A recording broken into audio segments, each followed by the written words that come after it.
Mary Frances Debbie Reynolds, April 1, 1932 – December 28, 2016, was an American actress, singer, businesswoman, film historian, humanitarian, and mother of the actress and writer Carrie Fisher.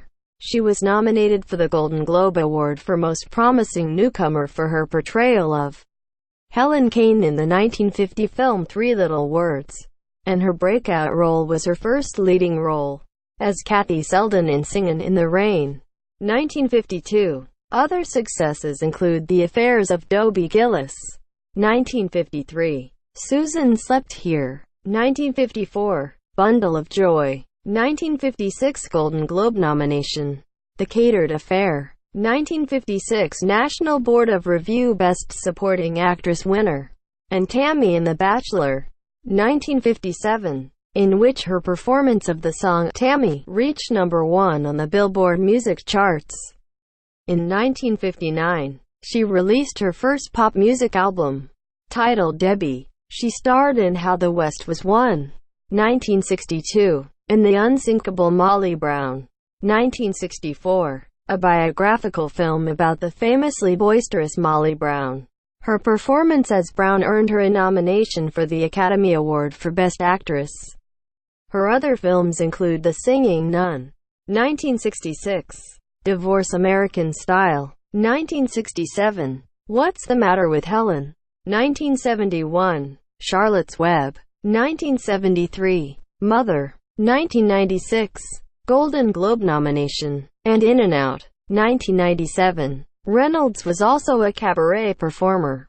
In 1979, she founded the Debbie Reynolds Dance Studio in North Hollywood, which still operates today. In 1969, she starred on television in The Debbie Reynolds Show, for which she received a Golden Globe nomination. In 1973, Reynolds starred in a Broadway revival of the musical Irene and was nominated for the Tony Award for Best Lead Actress in a Musical. She was also nominated for a Daytime Emmy Award for her performance in A Gift of Love, 1999, and an Emmy Award for playing Grace's mother Bobby on Will and Grace. At the turn of the millennium, Reynolds reached a new younger generation with her role as Aggie Cromwell in Disney's Halloween Town series.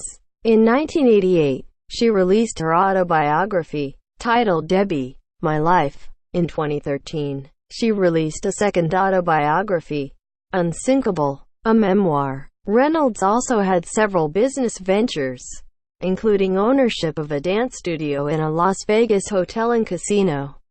And she was an avid collector of film memorabilia, beginning with items purchased at the landmark 1970 MGM on auction. She served as president of the Thallians, an organization dedicated to mental health causes. Reynolds continued to perform successfully on stage, television, and film into her 80s. In January 2015, Reynolds received the Screen Actors Guild Life Achievement Award. In 2016, she received the Academy Awards Jean Hersholt Humanitarian Award. In the same year, a documentary about her life was released titled Bright Lights, starring Carrie Fisher and Debbie Reynolds, which turned out to be her final film appearance. The film premiered on HBO on January 7, 2017. On December 28, 2016, Reynolds was hospitalized at Cedars-Sinai Medical Center following a medical emergency, which her son Todd Fisher later described as a severe stroke. She died from the stroke that afternoon, one day after the death of her daughter Carrie Fisher.